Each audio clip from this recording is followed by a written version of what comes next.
This is unbelievable. Tonight, we're taking you back 50 years to a case that just gripped the South. A real estate heiress kidnapped, held for ransom, and she was buried alive, Jess, in Georgia. What a story, but her case came to a close right here in Oklahoma. And in her first and only interview, the fingerprint analyst who brought one of the high-profile suspects to justice sat down with Mackle Martin.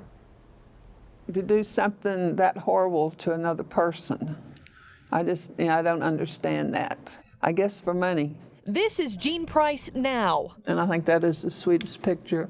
This was Jean Price at 25, a young employee of the OSBI and Oklahoma's only female fingerprint analyst at that time. Well, you have your whorls and your loops, and they each count for something, and then you have scar tissue, you look for scar tissue, and that's what you do.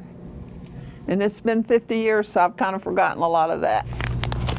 The year is 1968, and hundreds of miles away from Oklahoma City, a college student by the name of Barbara Mackle is kidnapped in the middle of the night from a hotel in Decatur, Georgia. The daughter of a wealthy land developer, Mackle's captors, Gary Christ and Ruth Eisman Shear, hold her for a ransom of $500,000. I want you to keep your eyes open.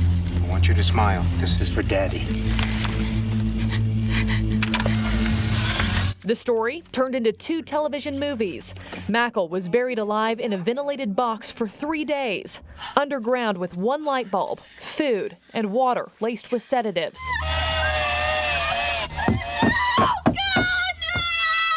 Both suspects scrammed and split up after receiving the money. She was buried alive for 83 hours, and he finally told them where they could find her, and they dug with their hands and anything they could find to get her out.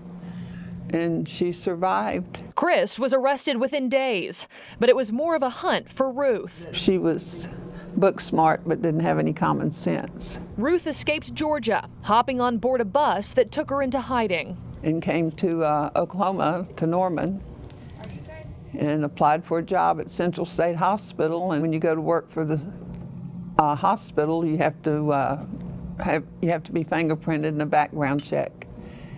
And we were lucky we got the prints when we did, because she was leaving that night. Those prints handed over to Price in the lab.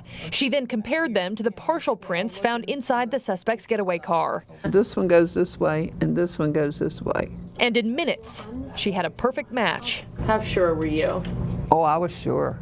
I was sure. And that's how it came to be that Oklahoma's only female fingerprint analyst at that time caught the first female on the FBI's most wanted list in Norman, Oklahoma. Price receiving letters from the likes of the governor and the head of the FBI himself. Dear Mrs. Price, my associates and I are indeed grateful to you for your alertness on March the 5th in identifying the fingerprints of an applicant for state employment as those of one of our 10 most wanted fugitives. Sincerely yours, J. Edgar Hoover.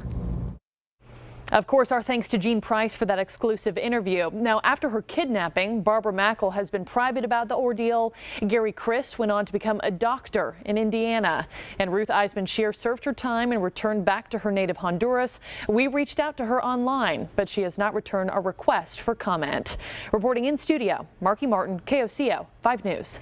Jean, of course, a true trailblazer in her field. And just think about back then, they didn't have the technology that you have today. Oh, yeah. She was a true detective. I mean, the definition of detective, that makes me want to go be a private eye. So that was really, really cool and really neat of her to share the stories. And even these old photographs. I mean, wow. It's a fascinating story. It really was. Mackle, thank you so much.